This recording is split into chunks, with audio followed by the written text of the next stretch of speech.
The topic is power of authenticity in programmatic advertising. For this, may I please call the moderator on stage, Nabajit Nath, India Sales Director, Kargo. May I please invite him on stage? Round of applause, ladies and gentlemen.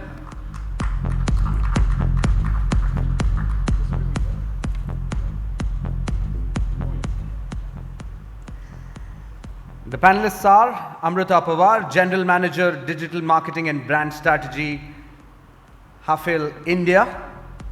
A big round of applause. Kaushik Ramachandran, General Manager, Marketing, TBZ. Round of applause, ladies and gentlemen. And Somnath Mukherjee, Head of Programmatic and Performance Marketing, Reliance Retail.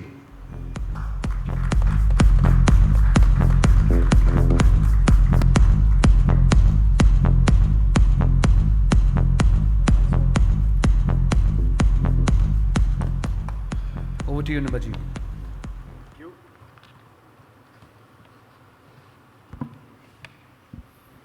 Hello.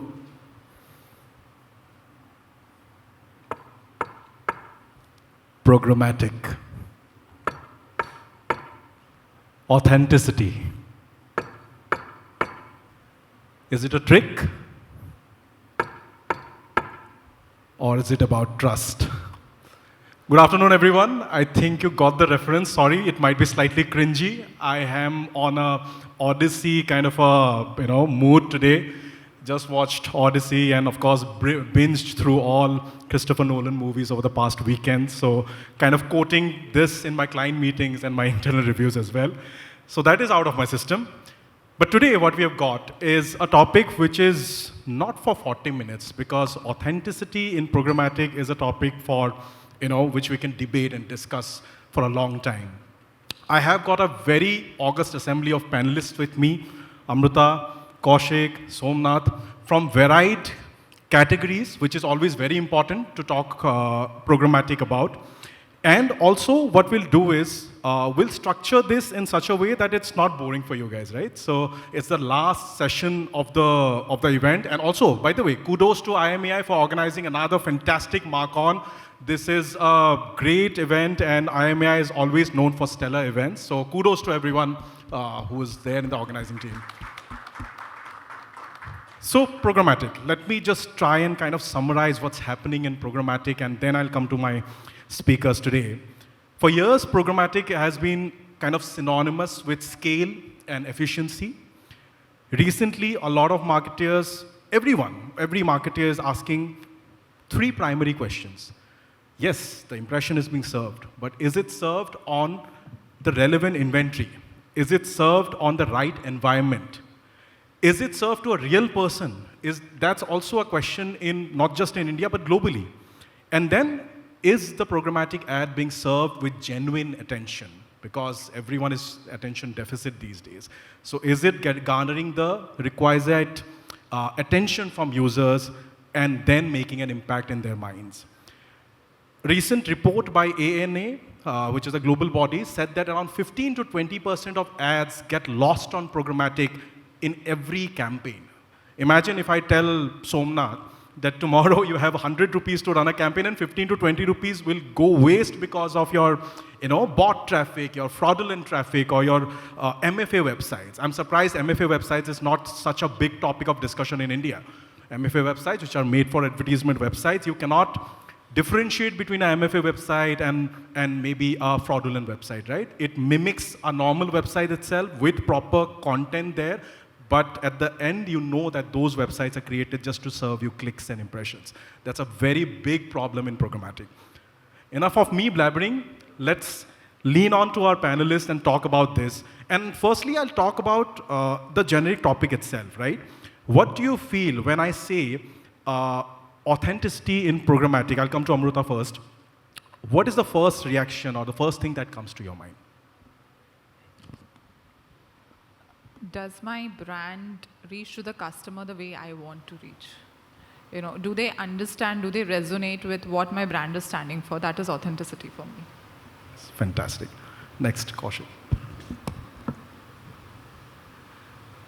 I think when you ask authenticity in programming, right? See, programmatic will target me a certain kind of audience with a certain kind of intent, maybe at a relevant time. But am I showing the relevant message at that time? That to me is authenticity. Fantastic, fantastic. Somnath. Yeah, good evening, everyone.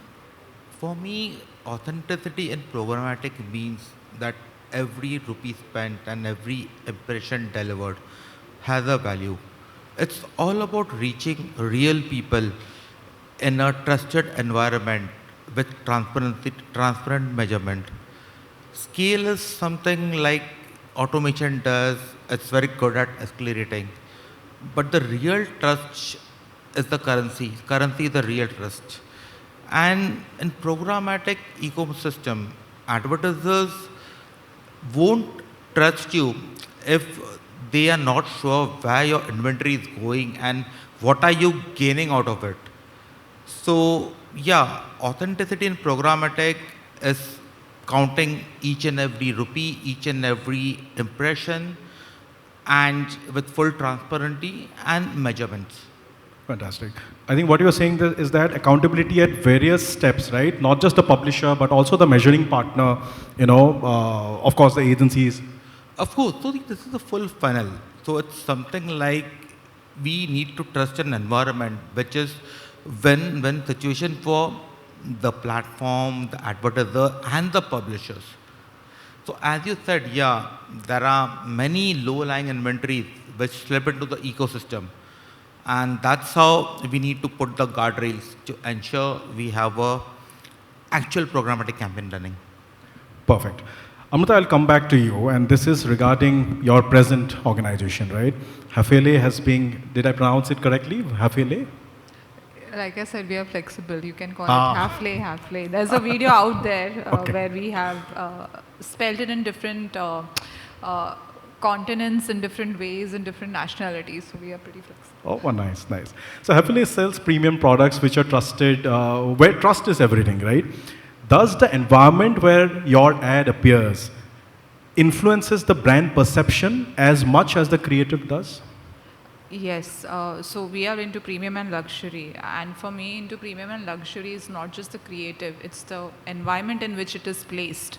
Because if I am part of, some hardware somewhere in the corner in a dust, now I don't want the customer to remember me and associate with me there.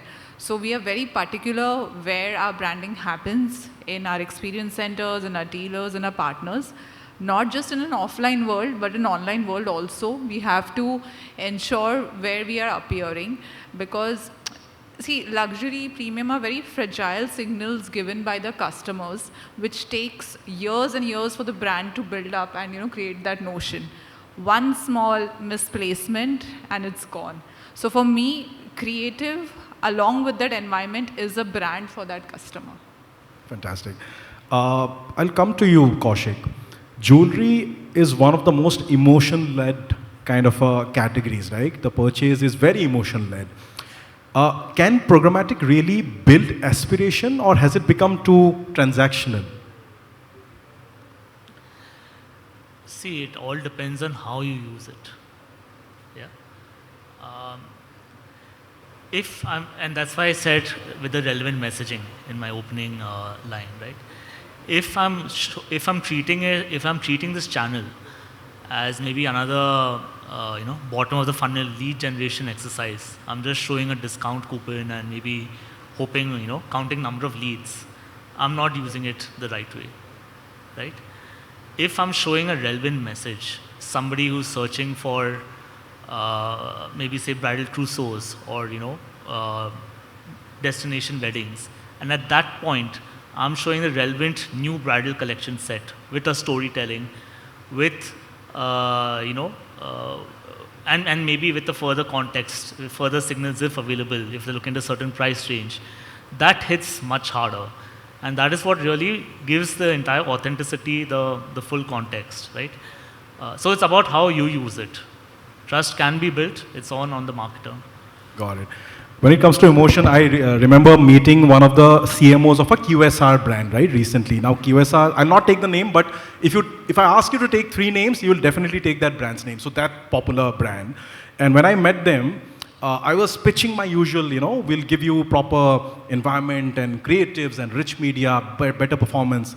He listened to me for 15 minutes and after that said, Nabajit, see, if I want clicks, if I want impressions, I've got enough and more budgets and channels to get clicks and impressions. What I want is, because he is QSR brand representative, he wants at 12 noon, when a user who is like 20, 25 is watching football at night along with his friends, he wants them to salivate looking at the burger or pizza, whatever he's promoting, on the biggest screen in the house. So he's not looking for attribution, he's looking for salivation. So that's what I think emotion also plays a lot. Absolutely. I want to add one point. I think what Amruta said earlier is very similar for my category as well.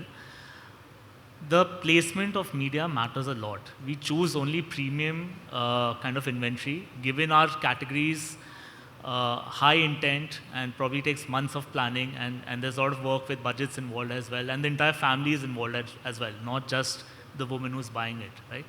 So if I have a medium, suppose I have, let's get specific, if I have Meta and Google, which gives me impressions, or I have premium platforms like CTV, I may choose CTV. Even in YouTube, if I have an option of YouTube mobile and CTV, I will choose CTV. I will go for the bigger screen, which gives me undivided attention of the family in that moment. Nice. Somnath, I'll come to you. Programmatic has become very efficient, right? But has efficiency also made it easier for bad inventory to kind of hide in plain sight? Yeah, very true. Programmatic is scaling. Today we are, buying millions and billions of impressions within seconds and milliseconds. And in this scale, somehow low quality inventory, they get a chance to slip into the good quality inventory. So again, we need to see what guardrails we are putting. It's the marketers sitting behind the technology to ensure that there are regular filterings and how we can, block these lot inventories. Technologies are getting smarter, but at the same time, the guardrails need to be automated and made smarter.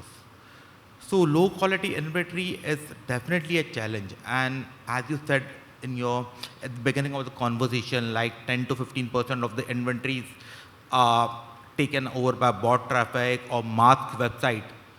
So this is something which still needs attention. And surprisingly, hardly people talk about this part while doing programmatic. Amruta, next question for you. Everyone talks about targeting, right? But do consumers actually remember where they saw the ad more than how precisely they were targeted for the campaign?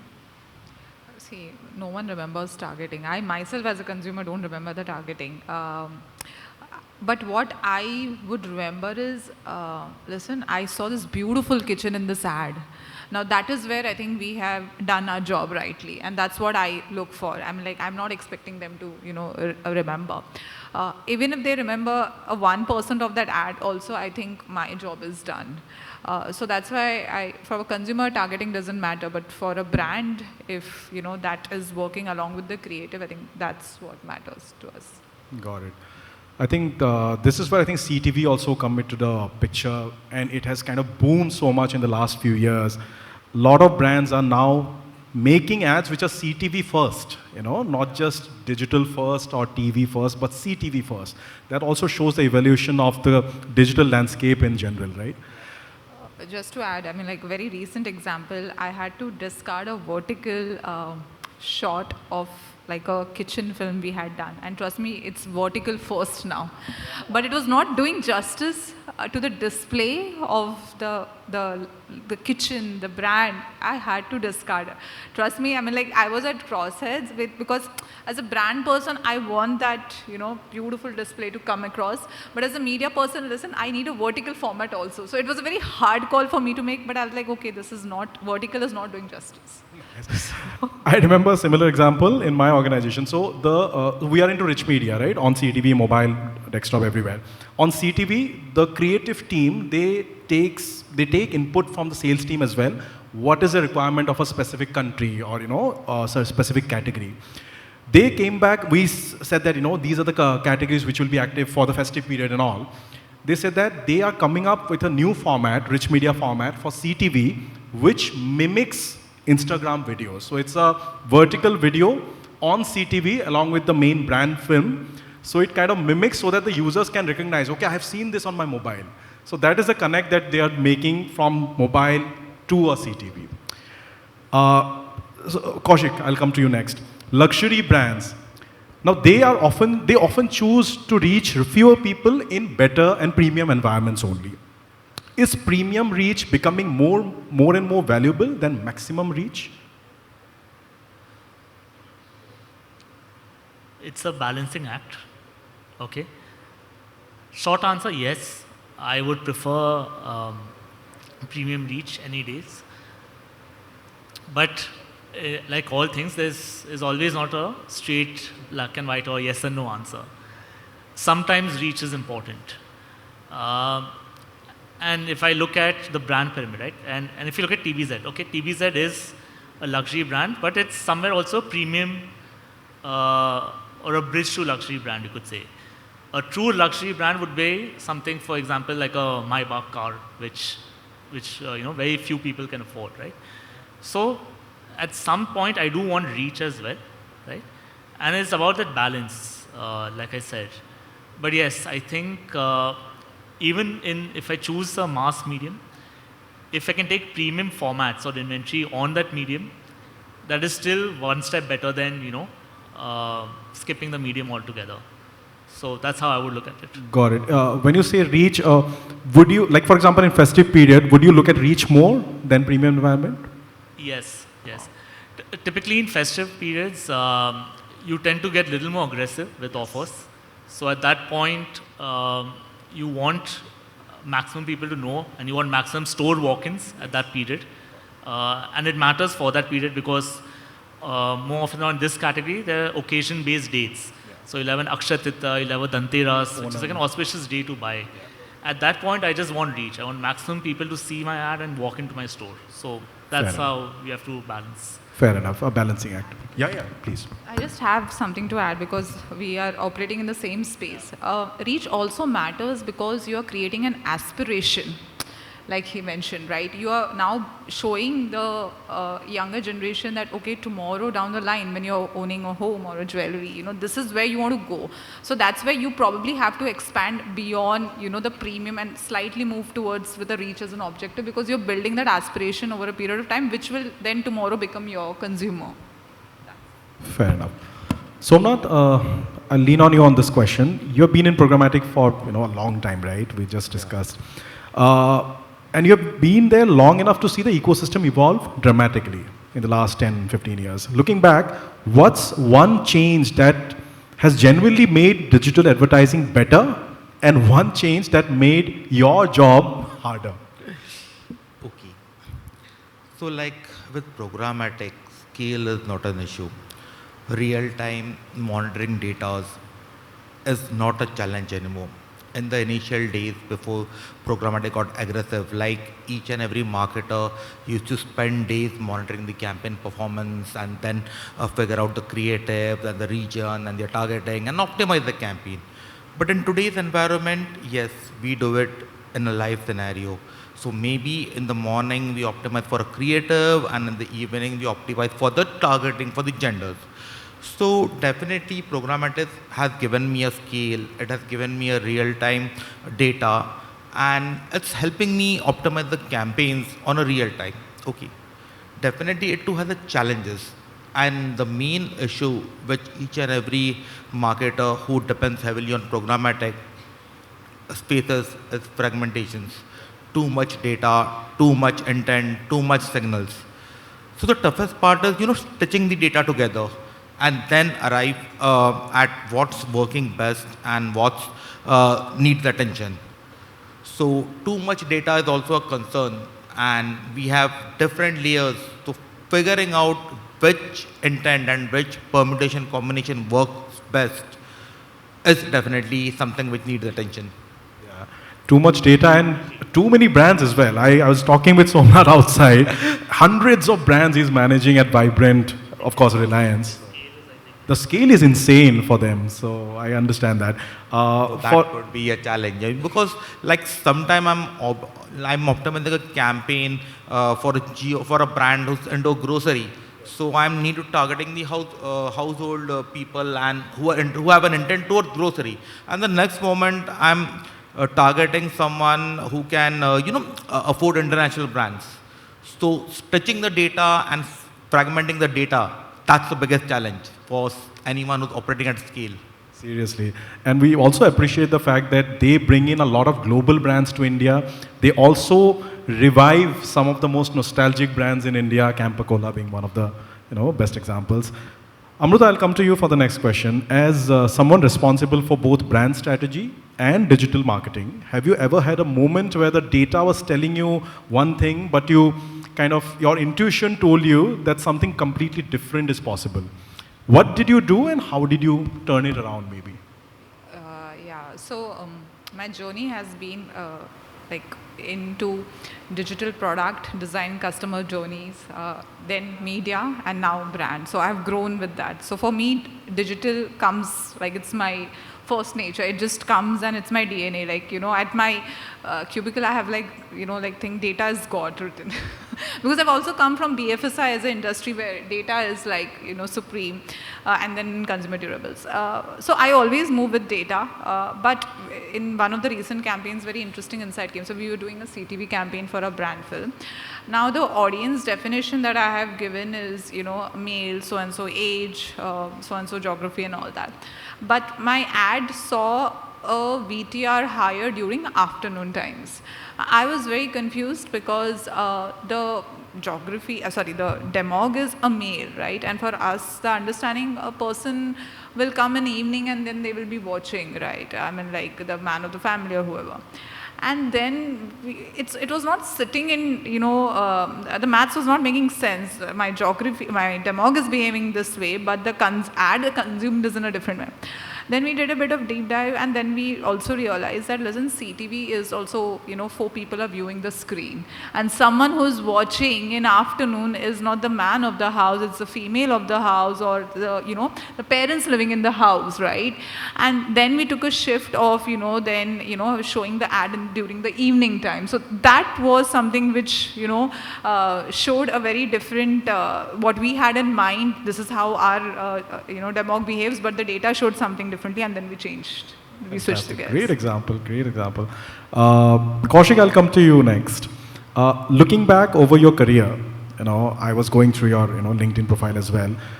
What's one marketing belief you have completely changed your mind about? And what happened that made you rethink that? Slightly broader question, but yeah, take your time. That's a real curveball. I think there are a lot of things daily we see which make us relook at things, right? I'll tell you one thing, and maybe and I'll give you a more retail specific example to answer this question.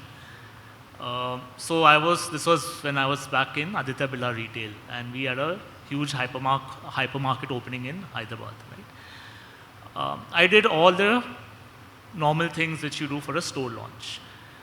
We had booked all the premium newspaper media, E-Nadu, Deccan Chronicle, all the major papers, major outdoor taken in the city, targeted on digital in the 10-kilometer radius, done pre-seeding, pamphlets, etc., distribution in the network. So all the things typically you do with a store launch, we have done, right? Something which was not planned and which happened last minute, literally one night before the launch.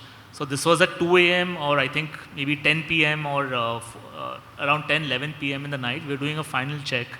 I was sitting with my store operations lead for the region. And he was saying that, hey, we need a big signboard in front of the store which says now open. I said, look, you're going to get enough footfalls on the day. You have done so much, media we have planned, and there's enough word, there's enough seeding. So I don't think getting footfalls is going to be an issue. He's like, yeah, no, I get it, but just, there's a lot of passing traffic by this area. Let's just try it once, just do it. I said, fine. So I think till 2 a.m. or 3 a.m. we were up kind of last minute fabrication, putting that big sign up. The next day, when we were doing the media efficacy test, right, how did you come to know of the store opening? A lot of people said, of course, print, outdoor, everything. Surprisingly, like I would say, maybe 15-20% of the people said that I was just passing by the area and I saw a signboard, now open. And I said, okay, let's check it out. Let me come into the store. And I'm not saying I did not know it's important. I had probably underestimated its impact. That's the difference. And some of these small things you may think not really add up to a lot. And it's not something which a classical marketer would say that I need to do catchment marketing or local signboards. But sometimes these small things do matter. So that was probably one lesson I learned. Don't underestimate or, certain signals and sometimes store insights can give you these, store teams can give you these good insights. Absolutely, fantastic example. I have an example of my own. We also do footfall campaigns, right? So my tech and operations team, they came to me and said, okay, how can we optimize footfall campaigns much beyond whatever we were doing at that point in time last year? Then I said that let's assume the user is lazy. So when we do footfall campaigns, we show the location of the store which is closest to their house. We show that you are here. So we show the present location of the user, nearest store location, and of course the catalog of the brand. So initially it was 3 clicks. So my tech team came back to me and said that let's assume, and we discussed and we assume that the user is lazy. Let's drop it from 3 to 2 clicks. After a couple of weeks, they came back with the kind of the skeleton and they said that let's do 1 click. Like we will identify the user's present location instantly, show them the nearest store to their house instantly, catalog will move in a carousel instantly without even them touching the screen. And finally, the only click which is required is that if they want to go to the store, they have to go to Google Maps because they have the monopoly in maps. So that's the kind of, insight that my team gave it to me. And, I really love the fact that from 3 clicks, we could cut it down to 1 click just by assuming the user is lazy enough to click multiple times. So, yeah. I'll come to you, Somnath, for this question. Programmatic has become incredibly good at finding consumers, right? But has it become equally good at respecting them? Where do you think the industry needs to rethink the balance between efficiency and user experience? Okay, so this is the tricky one. See, programmatic and with all the data and all the signals and all the biddable modules, we have high intents, high signal. The fact is like customers or consumers, they don't dislike ads. They dislike repetitive and irrelevant ads. So as an individual, like I would not like to see the same ad like 20 times in a day across 3 multiple devices. So that's a challenge which everyone encounters. Like once a signal is there and the intent is seen on platform X, then the platform Y follows it and platform Z follows this, and this is something, the consequences of a cookieless environment. So showing the customer the right ad with a meaningful message and precise timing is a game changer. So maybe if I need something like I see the ad 20 times a day, I will not have an intent. But if it's shown when actually I'm at a peace of a mind, then I might recall all that, okay, this is something I need. Let me go it and let me do it. Let me go for the shopping. So this is something which we all are experiencing, and I'm sure each and everyone will agree with that. Absolutely. Fantastic. I am also cognizant of time, but I think there is something which I definitely wanted to do with our leaders. I told them outside to be prepared for that, is the rapid fire, because I love putting my panelists under a scanner and, under the spotlight. But it's a rapid fire with, with a bit of flexibility. You can use 1 or 2 lines to kind of detail out your answers. So this question, all these questions would be for everyone, like one after another. 1 ad campaign you wish you had worked on. Amruta. So this is when I had moved from Samsung to Hafele, and they had launched the S series phone for which I was working. They shot an entire series with the S series phone. I mean, like that is the campaign that I would love to work on, where you have given the product to a user and you're seeing an actual output of it, vis-a-vis just like a typical advertisement. Nice, nice. Kaushik. So I'll also give an answer from my category. Sure. De Beers or Diamond is forever. Ah, yes. They have created a category, okay? Yeah. I mean, enough said. They can't beat that. Absolutely. Somnath. For me, it will again be from my ecosystem, Geo7. First party data, right timing, right audiences, depending on the mood, play the music, prompt that music. That's something, each marketer would love to work upon. Got it. Amruta, again putting you on the spot. If budgets were unlimited, what's the first thing that you'll do today? Unlimited budgets. It's a very... For how long? I think he's not mentioned the experiment of that. Maybe you were the Nayak CMO, right? One day ka CMO, so unlimited budgets. See, to be very honest, because I function at the intersection of brand and media, I would give it to the brand and creating a better creative, because no matter how much of a sharper targeting and all that I do, if I don't have the creative right, it wouldn't do its job. Nice, nice. It's a tough one. Tough one, but, yes, I understand it is that. what it is. It's what. Kaushik. So that's why I asked how much is the period, because I have two answers depending on that. Okay, so I'll give you maybe two variations of the answer, right? If it's short term, unlimited budget, probably I would love to do media blockades, just black out everyone else and just own the media. Yeah, at least maybe for a day that can happen. But the longer answer, if unlimited budget and if I had time, maybe a year to work with, I would invest in systems. I would invest in a robust customer data platform, have a unified voice of customer. And I know all organizations have this in some way or the other, and we also have. We also have a CRM, we'll have maybe a lead management tool, you'll have some other tool.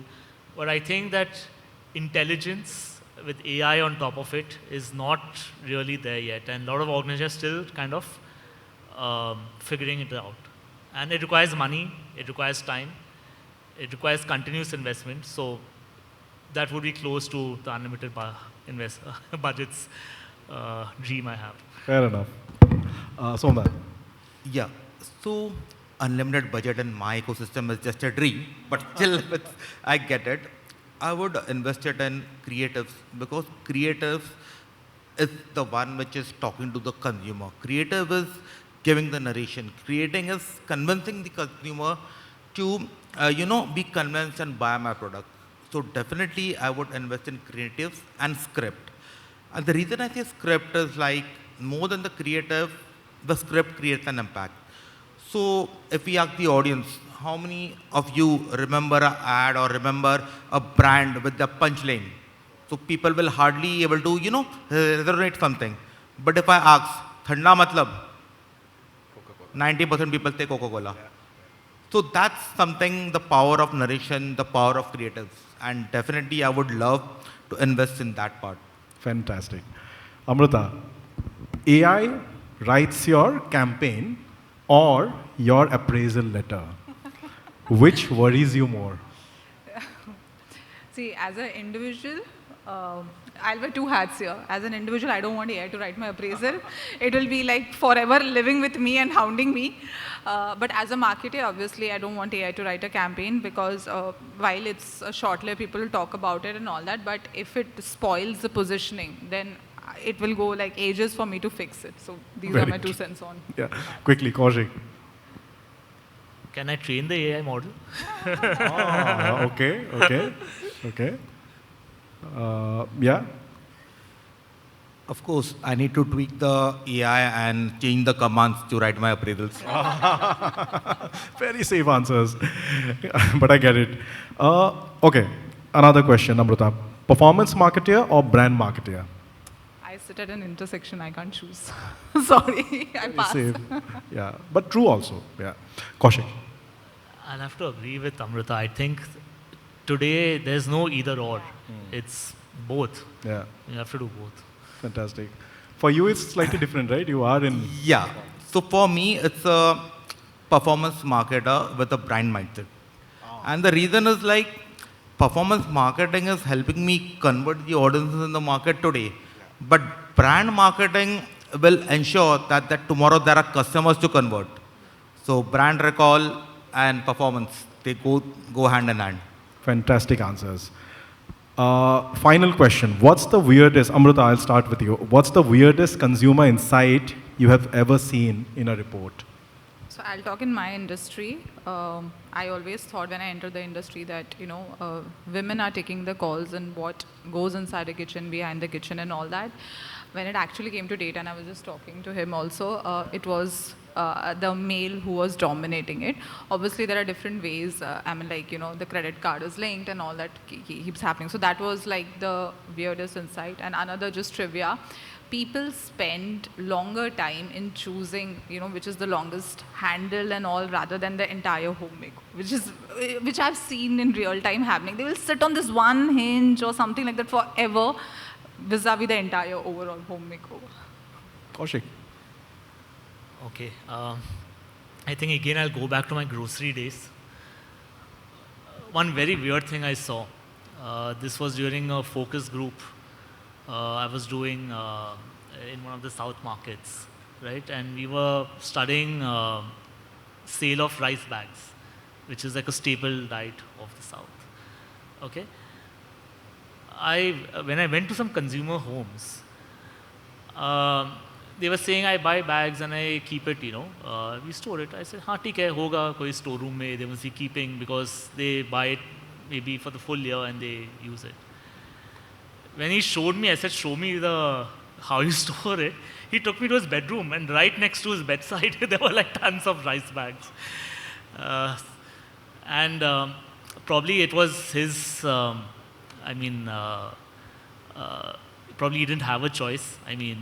Unfortunately, maybe his house was not that big and he didn't have a storeroom, he could just do it. But that's one of the weirdest things I saw. Seriously weird, yeah. And that's how core, but forget anything else. It was so core to his diet and his way of eating and his habits that it was important enough for him to, make space in his bedroom to put it. That's love. So that is the insight. Seriously. Somnath, any insight? Yeah. So like, since we mainly operate in the e-com sector, so this is something which we have noticed very frequently in our reports. So let's say we have an intent, we have an audience, and all my brands keep on chasing him like 20 times a day, showing him ads and all. And definitely when the customer puts stuff in a cart and all, that indicates the high intent. So the weirdest thing which we most commonly observe is like we have been chasing customers for days together, they have the item in the cart, and the transaction is not done.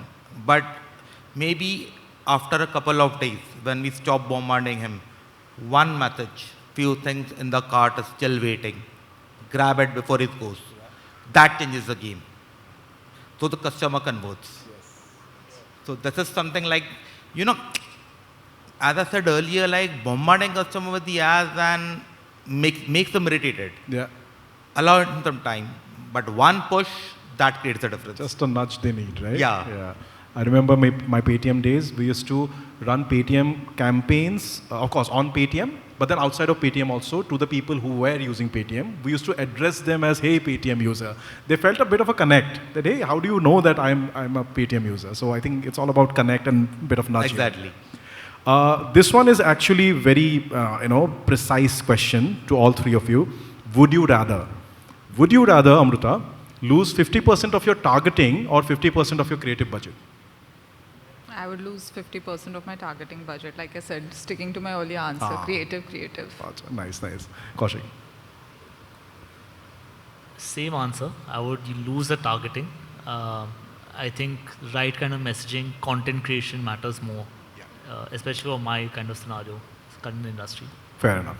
Somnath. Again, I'll go with the creatives, because if the creatives communicating the message, then the 50% people who I'm reaching with good creatives have high intent to convert. Got it. We don't have too much time, but I'll just ask you something about failure, right? Everyone talks about success on this, stage. Let's talk about what one campaign, anything that taught you more from its failure than its success. You know, it can be anything. Amruta. Oh yeah, sure. I'll give you 2 seconds. Yes, Somnath, anything. So like, this was for one of our brand launches like couple of years back. So we did automate the campaign, the signals, the intent, highest, best audience, premium inventory, high engagements. Everything was looking perfect on the papers. When the campaign started, the CTRs were the highest of all time. Engagement was superb. But during the campaign phase, we noticed that the business outcomes was zero. Though we targeted the right audience, who have the right signals, who are interested in the product, but somehow those customers didn't intend to purchase the product, of course for multiple reasons. So the biggest lesson was that we can't leave things totally on system and automations, because automation systems will optimize based on the intent, based on the response, right? For a system, anyone who fills a lead is a lead, and it will be pushing towards those inventories. But again, the human touch, the marketer who's optimizing, who's looking at the conversions, who's looking at and asking himself a question: this is the best audience in the market, but is this audience relevant to my brand? Does it make sense for me to show my ad to him? Is he my customer? So that's the biggest learning from a campaign. So definitely not everyone sitting in the room and having highest intent as my customer. I need to choose the one who is actually made for me.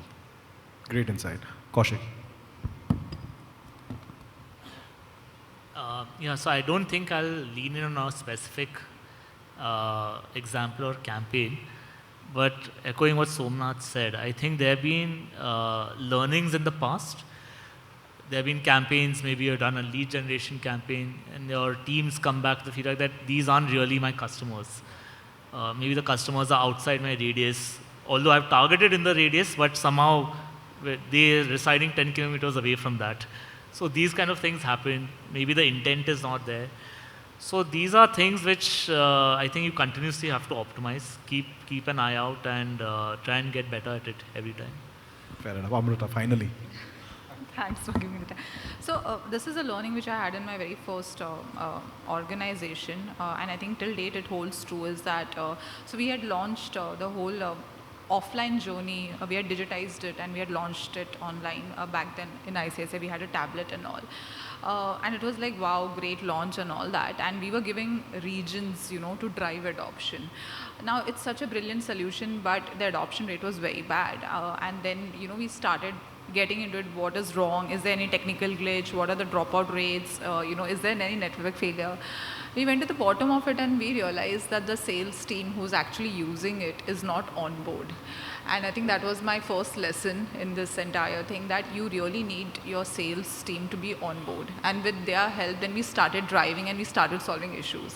And that learning still, till date, it still works, because 2 years back, I did a campaign in Hafele and everything was right, the budgets, the targeting, the platforms, everything worked well. The lead quality was also great, but the campaign failed. And, I just got an answer saying that, we are not ready. The sales people said we are not ready.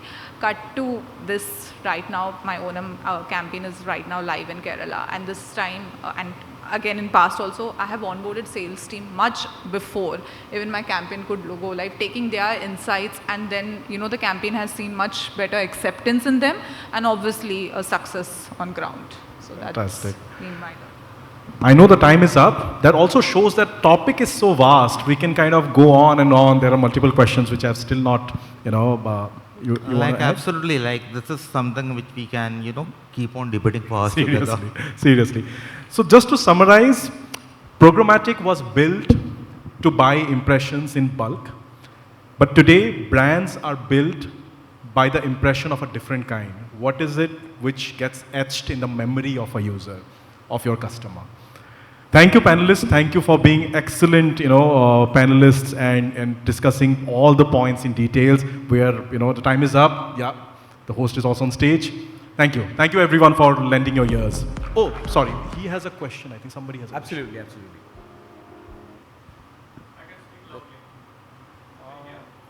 Can you give the mic, please? question. Just for the benefit of everyone.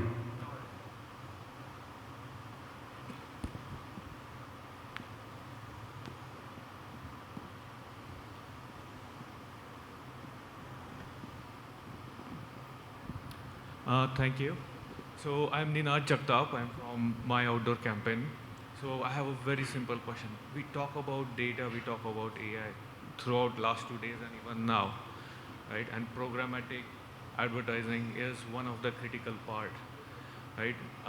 Based on data, Amruta, you said that how you changed your campaign from from afternoon to evening, and Kaushik, you said that how you said I'm open, right?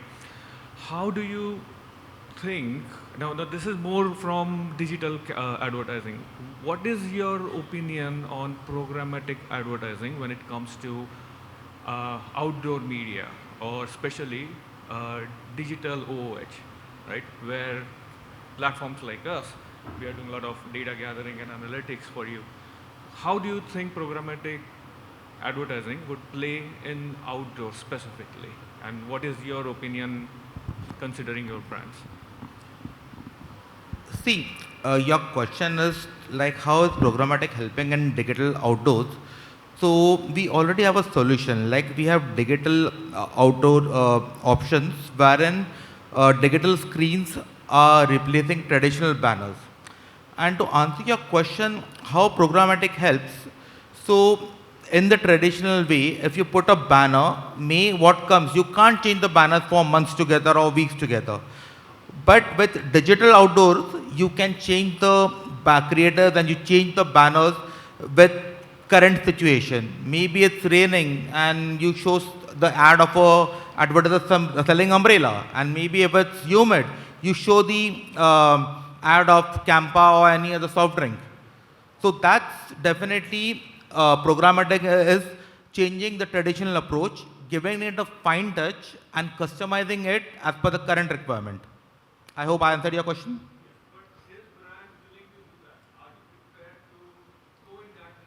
Definitely, yes. Brands are doing that. See hello hello Oh yeah, please. माझं नाव संदेश भांगरे. आपण समज ॲडव्हर्टायझिंगला 100 करोडचा budget दिला, वर्षाअखेरीस अगर ते reach नाही झालं तर क्लायंट दुसऱ्याकडे शिफ्ट होतो का तिकडेच राहतो? Amruta, if you can. So it depends on the objective or the KPI on basis which I'm judging an agency.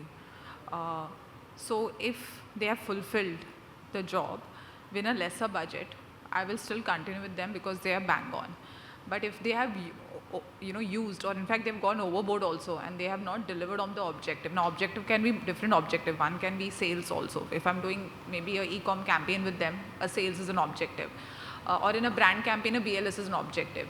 So if they have not delivered and they have overspent, then I would probably think of looking at someone else or evaluating someone else, or having first a discussion with them that what went right, what went wrong, and then probably having a second phase of it. But it is happened is a client shift to the another media house.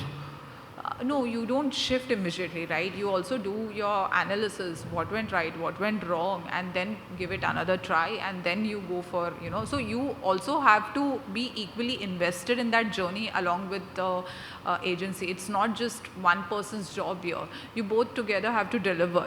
So you don't just, switch off saying that, listen, you guys have not delivered. I think the way I work is, I work very closely with my partner, I understand also, and we keep on evolving, the campaign, optimizing it to see the objective being delivered. We just don't switch. It's a journey after all, right?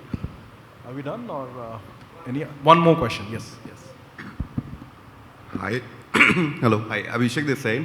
So I have a question I've written down here. As AI generates better creatives nowadays, and most people are using it, and programmatic delivers them more efficiently.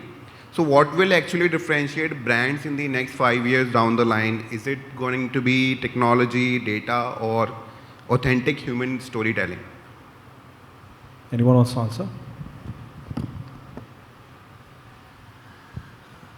Again, I don't think it's an either or question. Okay. You cannot let go of the human evaluation, the human context. Of course, AI will make things much better. You'll be able to target better, show relevant, more relevant kind of ads at the relevant context, right? Maybe your media buying may be better, Yep. right? But I think all have to work together. Okay, so the combination of all the things, technology, data, and human intelligence. Yeah. Maybe I can also answer this because my platform Kargo is known globally for our creatives, our rich media creatives. We have got 250 people still there, Okay.